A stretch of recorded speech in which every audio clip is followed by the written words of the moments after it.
Welcome to this tutorial. In the previous tutorials, we've already seen what are the advantages of having Spring act as a container for our beans.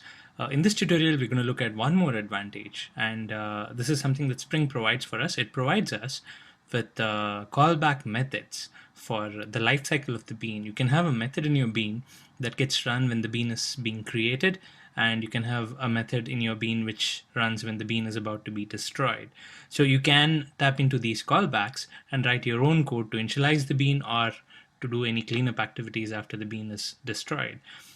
So we'll have a look at that, but before we do that, there's one more point that I'd like to say here. We have written this code here which initializes the application context, and we get a bean from the application context, but we haven't actually closed the application context here. In order to close the application context, we need to use another class which is called the abstract application context, and that registers a shutdown hook for your Java program, so that when your main method ends, then the hook is called, and then the context also shuts down. This is something you'll have to do only for SE applications. If you have say a web application context, or you're integrating with an enterprise application, the Spring context will know when to end. But if you're writing a desktop application, then you will have to register this hook. So since this is a simple Java desktop application, I'll be registering the hook, and I'll be doing this so that we can demonstrate the callback methods, the destroy callback methods later. So all I need to do here is I need to first change from application context to an abstract application context. Now the abstract application context again has the same signatures. So this is something that I inherit from context.support. Now this will have the same signatures. I don't have to do any other changes here. It will still do a get bean. But then what I can do here is when I'm initializing itself, I can do a context dot, there is a register shutdown hook method for this context. So I can make a call here so that the shutdown hook is registered, and when the application ends, the Spring context also knows that it's time for it to close and destroy all the beans. So now that we have done this, when the program ends, when the main ends, a destroy is called for all the beans if we configure it that way. So now we'll look at how we can configure init methods and destroy methods on all the beans. Now I have this triangle bean over here. Now let's say I want to call a method when the bean is initialized, and I want to call another method when the bean is to be destroyed. So what I can do is, there are different ways in which we can do this. We'll look at a couple of methods in this tutorial, and then we'll look at a few more in the subsequent tutorials. So let's look at init first. In order to have a method that to get initialized when the bean is called, what I can do is I can implement an interface called initializing bean. I'll have to import this from beans.factory. Now this interface tells Spring that my bean needs to know when it's being initialized. So I'm telling Spring that this bean needs to be called, a method of this bean needs to be called when the bean is being initialized. Now initializing bean has a method that needs to be implemented. So if I say add the unimplemented methods, you get a method called after properties set. Now what this is going to do is I can write any code here, and then this is the method that Spring is going to call when it's initialized, when all the properties have been set. So first of all, this implements initializing bean is a marker for bean to know that a method of this bean needs to be called after initialization. And then what is the method to be called? This is the one. This is again provided in the interface itself. So we can implement it. We can write any code here, and this will get executed when the bean has finished initialization. Okay, so now I can write some code here. I'll just write a system.out.println. I'll say initializing beans init method called for triangle. Okay, just a simple print statement.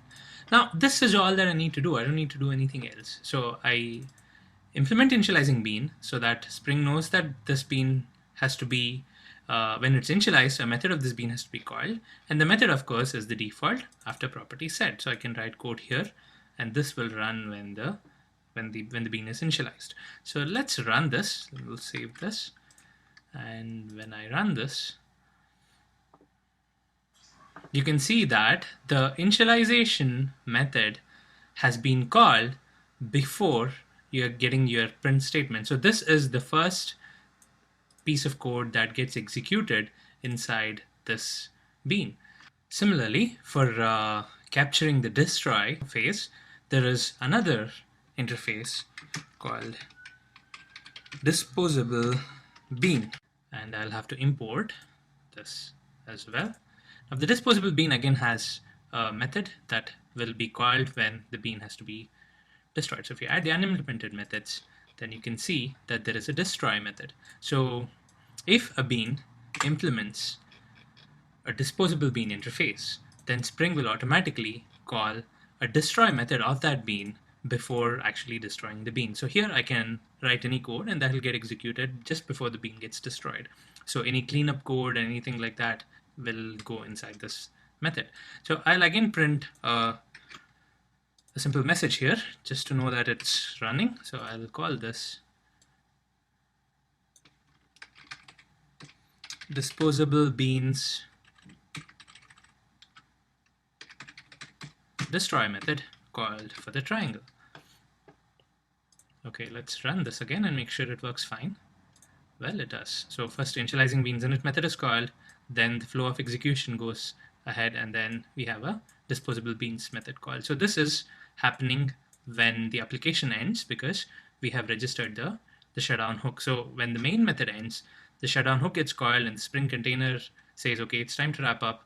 Now it's going to destroy all the beans, and then that's when the destroy method gets called. So no matter how many beans you have in your container, whatever beans implements these interfaces, the corresponding methods are called. So you can have a bean that implements only the disposable bean. In that case, the bean needs to have only the destroy method. It doesn't need to have this one. And then this destroy method gets called only on the destruction of the bean. And similarly, only this one gets called on init if you implement only the initializing bean. So this is one of the ways in which we can write init and destroy methods. The disadvantage of this method is you are implementing interfaces that are specific to Spring. So you see here, it's from org.springframework.beans. So these are specific to Spring, and you'll have to modify the class. Now, let's say you don't want to modify the class. You don't want to write some interfaces. You don't want to implement interfaces that are specific to Spring, and you don't want to bind your beans to Spring itself. Then what we can do is, there is another way to do this. Let me remove this. So I'm not implementing any special interfaces. I'm going to comment this whole section. Okay, so I'm not doing anything specific to Spring. Okay, I'll have to remove these imports as well. So what I'll do is I will just write two simple methods, okay, that has nothing to do with Spring itself, but these are methods that I want to run on init and destroy. So let me call this public void myInit. Okay, so this is my separate init method, which is not at all related to Spring, and now I will have some code inside this in order to do some initialization work. So I want this init method, myInit, to run when the bean is initialized. So there is another way we can do this, and this is by configuring it in the XML itself. So what I do is I go to the Spring XML, and in my triangle bean definition, what I'll do is I will have a init method value, and I pass the name of the method. Let's save this. So what's going to happen is Spring is going to see that this init method definition is there. Now this is the method that Spring is going to call for this bean alone when the bean is being initialized. So now let me run this again. So here you can see the myInit method is called for triangle. So this has been registered as an initialization method in the Spring XML. So if you do this, there's really no need to implement anything. So this is just a simple pojo, and I just have a method here. Again, this is not Spring specific. All I'm doing is in my XML, I am mentioning what's the method that Spring has to run as an init method, and if this value is found by Spring, then for this bean, it's going to run this method upon initialization. Same way, I can write a destroy method as well. So whatever method I write, okay, so let me call this void, say you have some cleanup method that needs to be run, and this is again not bound to Spring. What you can do is in your spring.xml, you can write another tag here, destroy method equals cleanup. Save this. Okay, it's U uppercase. So now I have specified an init method and a destroy method in my spring.xml for this bean. So what's going to happen is it's going to be the same as what we saw earlier, but instead of having an interface of Spring that's implemented here, we're going to have simple methods that are called by Spring because we have configured it to do so. So let me have another print statement here. A cleanup method called for triangle. So you have the initialization and the destroy method that we have defined. So it's going to have the same behavior. First the init method is called, and then the flow of execution, and then the final cleanup method. Now instead of configuring the init method and the destroy method for every bean, so let's say that this is a common practice in your application that initialization methods are always called myInit, and the cleanup or the destroy methods are always called cleanup. In that case, you don't have to configure this for each and every bean. What we can do is we can configure it globally across all the beans, and what Spring is going to do is it's going to look for a method like this. If it is there, it's going to call it, otherwise it's going to ignore it. So if you have a standard where you say for all my beans, init method is going to have a common name and a destroy method is going to have a common name, in that case you can configure these init methods and destroy methods at a global level, and you don't have to configure it for each and every bean like this. So the way to configure this at a global level is by putting the configuration over here. There is this beans tag which encloses all these bean definitions. Over here I can have a default init method and a default destroy method. So I just say default init method equals myInit, and default destroy method equals cleanup. So if we do this, then we don't have to mention it at a bean level. I can remove these values and it's configured globally, so this is going to apply for all the beans. Now later if I add myInit or a cleanup method for these point objects, it's going to call them as well.